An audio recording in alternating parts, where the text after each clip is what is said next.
Today we're going to use crochet to close up the seam in a ripped sweater. So the sweater itself is completely intact. This is a knitted piece. It's just a basic rib, but the thread that was used to sew the panels together has ripped and started to fall apart. And typically people think, well, that's the end of this sweater. But we're going to be able to piece this back together with a simple slip stitch with crochet.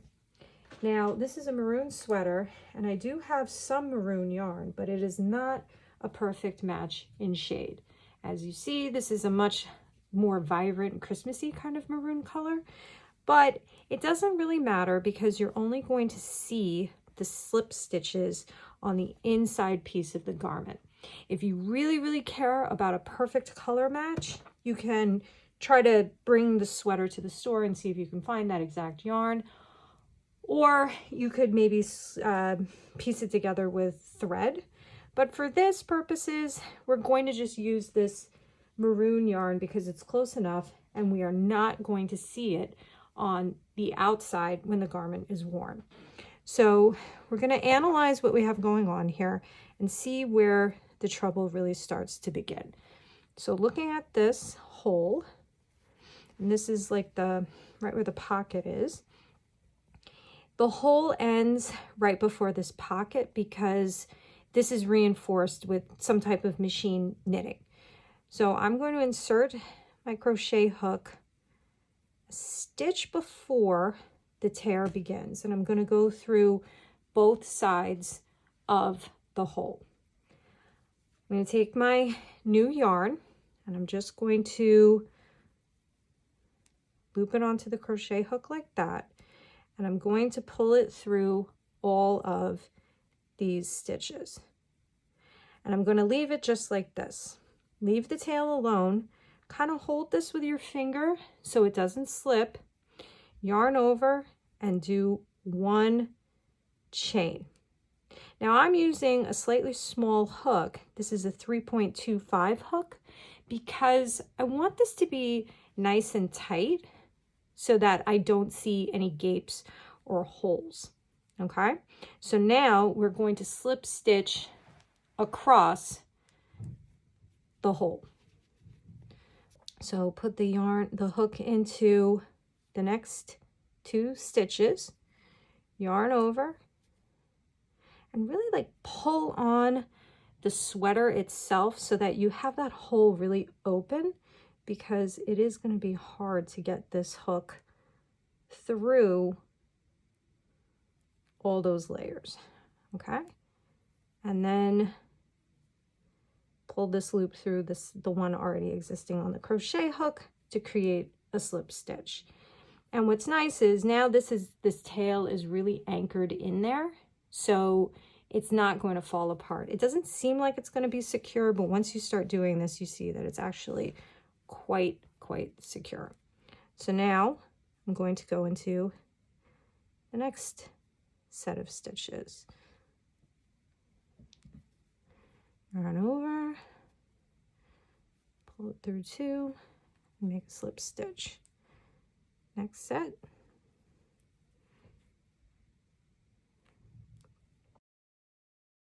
Next set.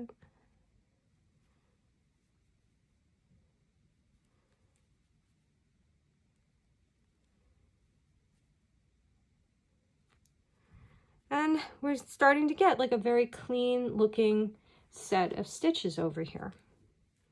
Okay, and we're going to just keep going across until I want to stop when I get to this big seam over here, because I want to make sure everything is nicely lined up.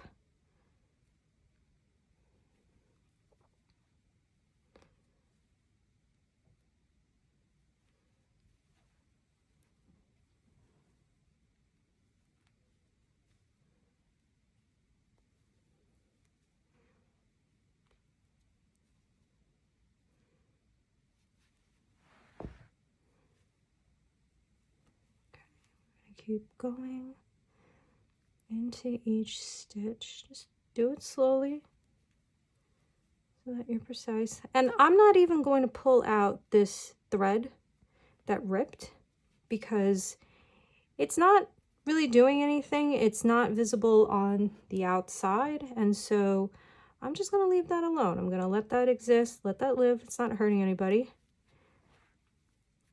And then here.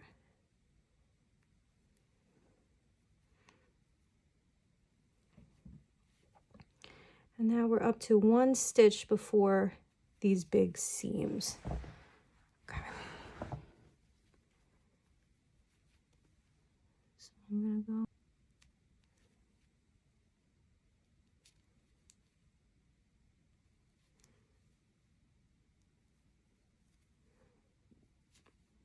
Okay, now I'm at the seam.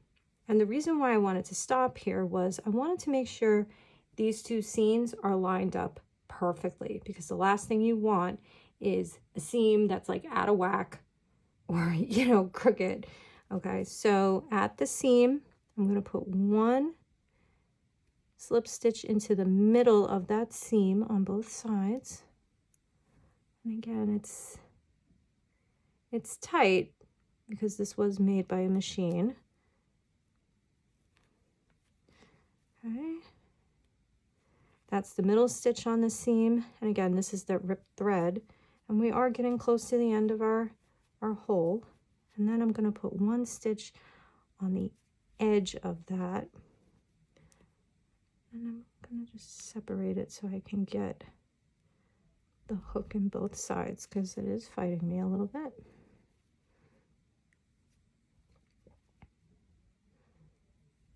Okay.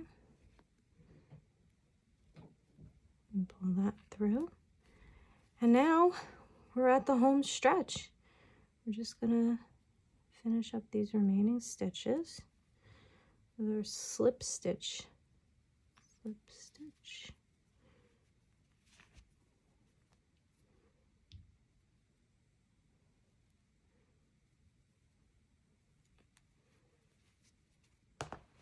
Now, okay, I think we only have 1 stitch left, and I'm actually going to do 1 extra just to be on the safe side.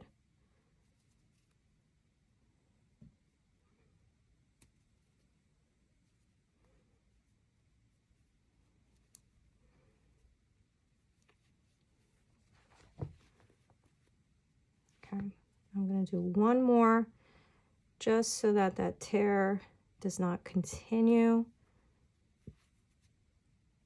You know what, I'm going to do 1 more just for insurance.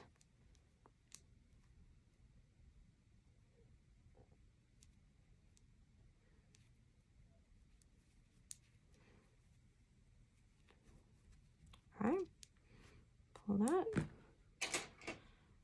cut a tail, and then we're going to close this off. You're just going to pull that through, and then I'm going to do another knot just because I don't trust this to not unravel. Okay, so that's like a really sturdy knot. Give this a tug, and then I want to see how this looks on the good side, and look at that. You can barely see it at all. There's a very tiny bit that you can see peeking through.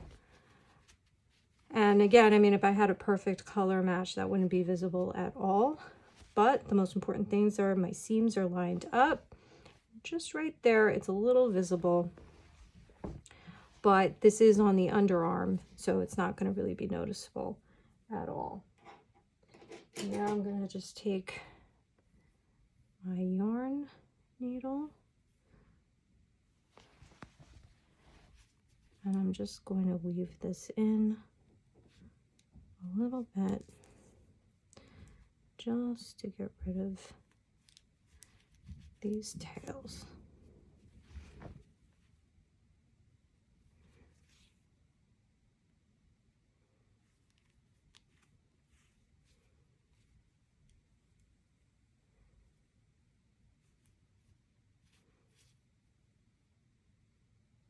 And then go back.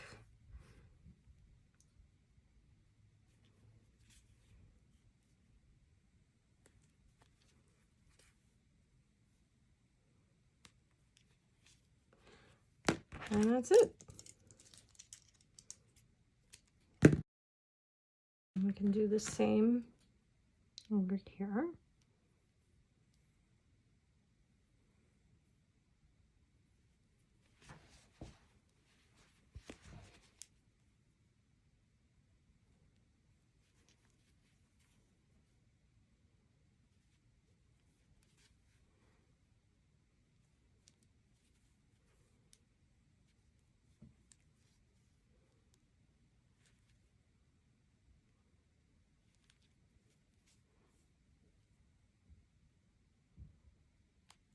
And go backwards.